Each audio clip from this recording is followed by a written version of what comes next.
Sidang kasus perintangan penyidikan pembunuhan Joshua dengan terdakwa Hendra Kurniawan dan Agus Nurpatria menghadirkan saksi anggota Biro Paminal di Propam Polri, Raditya Hernawa.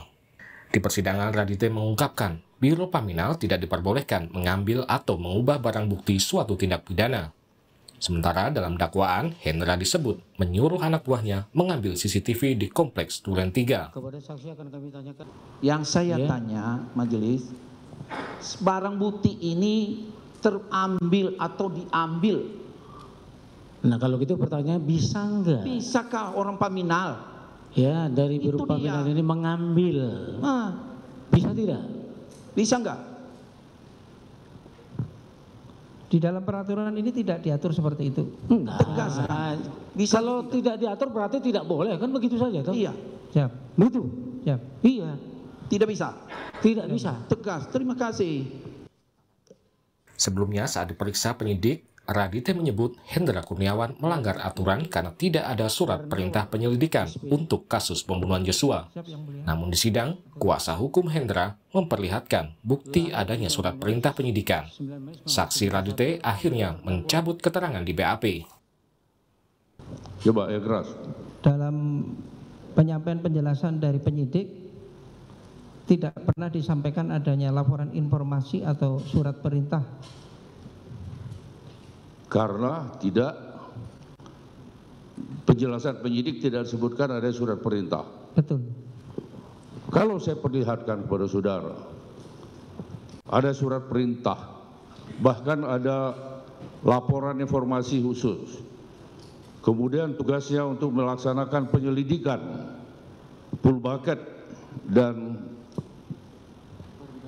berklarifikasi terhadap kebenaran informasi tersebut di wilayah hukum Polda Metro Jaya, melakukan koordinasi dengan Bid Propam Polda Metro Jaya dan instansi terkait dan sebagainya. Kalau ini diperlihatkan kepada saudara waktu itu, apakah jawaban saudara seperti ini? Tidak diperlihatkan. Tidak. Kalau diperlihatkan, sekarang saya perlihatkan kepada saudara, kita baca di depan. Betul. Apakah jawaban sudah masih seperti ini?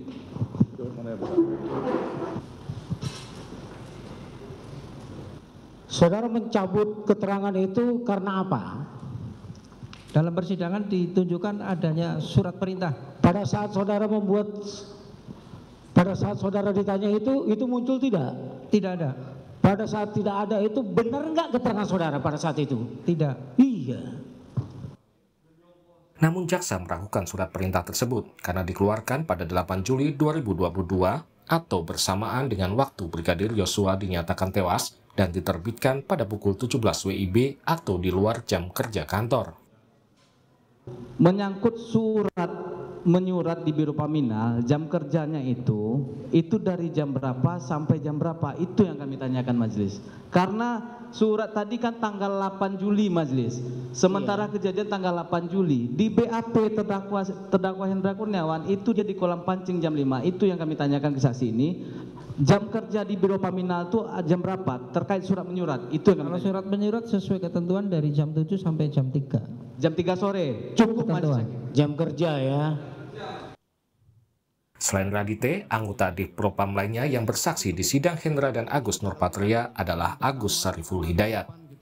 Tim Liputan, Kompas TV. Saudara, dua anggota Divisi Propam Polri bersaksi untuk terdakwa Hendra Kurniawan dan Agus Nurpatria. Apa saja keterangan yang disampaikan saksi? Akankah kesaksian mereka bisa memberatkan terdakwa? Kita akan bahas bersama dengan pakar hukum yang juga mantan Hakim Agung Gayus Lumbun. Prof, selamat malam Prof. Selamat malam Mbak Livia. Prof, bagaimana melihat jalannya sidang obstruction of justice kali ini? Apa kira-kira kesaksian dari saksi ini bisa menguntungkan terdakwa atau justru merugikan terdakwa? Ya, sebenarnya ini kan belum disebutkan saksi.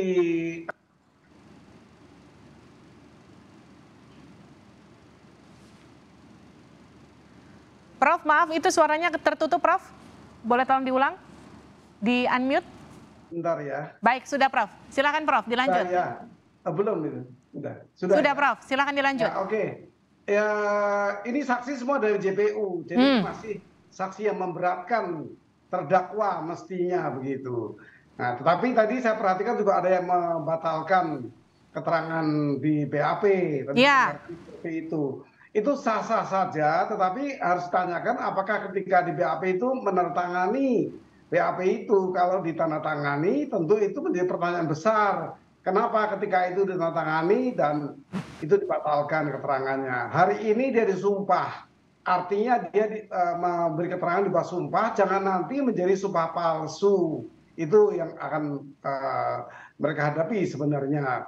Terancam di 242 itu sampai dengan 7 tahun, bahkan bisa 9 tahun. Itu perlu diingatkan itu. Baik, Prof, tapi kan tadi di persidangan saksi bahkan menyatakan mencabut keterangannya di BAP dan menyetujui keterangannya yang ada di persidangan.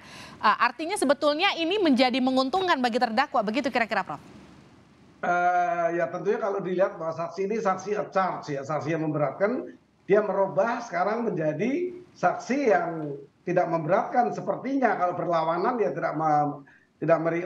menjadi tidak memberatkan terdakwa. Oleh karena itu hakim harus tegas menanyakan yang sekarang apakah bisa mau berubah lagi, dan Anda telah disumpah, tentunya itu.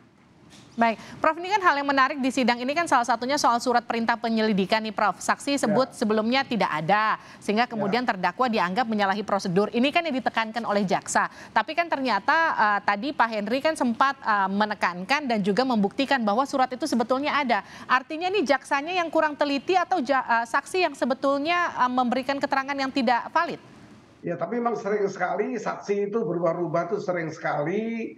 Kemudian kalau saya bicara mengenai surat itu kan bukti formal ya, tentu dikejar materialnya saja, isinya saja dia lakukan apa tidak dia lakukan sehubungan dengan surat perintah itu, seperti itu. Kalau surat perintah itu kan hanya formal, bukti formal saja. Baik, ini kan di surat perintah itu kan Prof tertanggal 8 Juli pukul 17. Ini kan 8 Juli itu adalah hari kematian Yosua, tewasnya Yosua. Apakah ini kemudian bisa jadi barang bukti yang membuktikan obstruction of justice? Ya kalau itu memang dibuat dan dibatalkan atau dibilang tidak ada, nah faktor tidak ada inilah merupakan penghalangan. Semestinya bisa digali dari situ menjadi tidak bisa. Ya, seperti itu memang. Tetapi ini kan harus kalau biasanya dipanggil penyidik itu untuk hadir ke persidangan pada kesempatan lain yang menyatakan ada tidak surat itu. Jadi ini berkaitan dengan proses ketika itu supaya jelas ya, tentunya diundang penyidik dihadirkan di persidangan untuk memastikan ada apa tidak surat perintah itu. Baik, Prof, ini kan lagi-lagi kalau kita mengikuti jalannya sidang, saksi kemudian mengubah keterangannya di persidangan yang berbeda dengan di BAP. Apakah kemudian termasuk saksi ini, Radite salah satunya, apakah kemudian ini juga jadi bukti bahwa tekanan itu juga memang sudah terjadi bahkan ketika proses BAP itu berlangsung? Artinya tidak hanya kepada saksi yang juga jadi terdakwa, tapi juga saksi-saksi lainnya. Nah kita perhatikan, apakah saksi itu berkata jujur apa tidak keterangan ini. Kalau dia berkata jujur, tentunya memang ini bukan pengkondisian. Tapi kalau ini ada hal-hal yang disampaikan oleh saksi, tentunya ini akan menjadi kerja. Tapi semua ini menjadi kerja berat JPU lah saya pikir, karena JPU yang menghadirkan saksi-saksi ini. Nah, belum lagi nanti penasihat hukum akan menghadirkan juga saksi. Kemudian yang masih diperlukan kan ahli nanti. Ahli diperlukan untuk mengukur. Kalau bisa diperiksa tentu ada surat perintah, kan begitu nanti. Nah dipanggillah para pihak yang menerbitkan atau melakukan. Nah, ahli lebih tahu, ahli ini kan ahli di administrasi di kepolisian.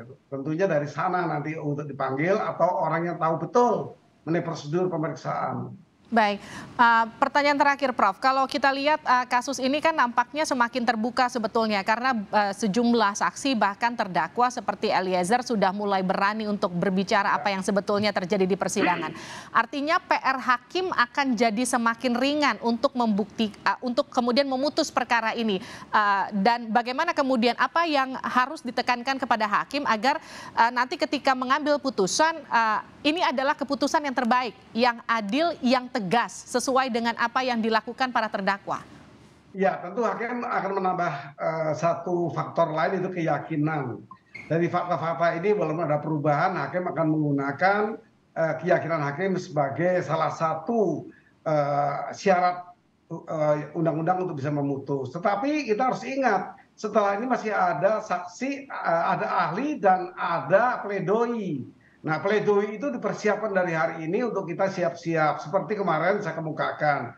Saya tidak mendengar pertanyaan kepada Eliezer, apakah ketika diperintah menembak itu menembak mati atau hanya menembak. Ya, ini perlu jelas, karena ini pledoi akan ke sana nanti, bahwa dia tidak memerintahkan untuk menembak mati. Kenapa nggak ditembak kaki saja? Ini kemarin saya ingatkan, mudah-mudahan di sidang berikutnya tadi mestinya apakah ada baik penasihat hukum, JPU maupun hakim menanyakan itu, sehingga nanti para pledoi bisa diantisipasi.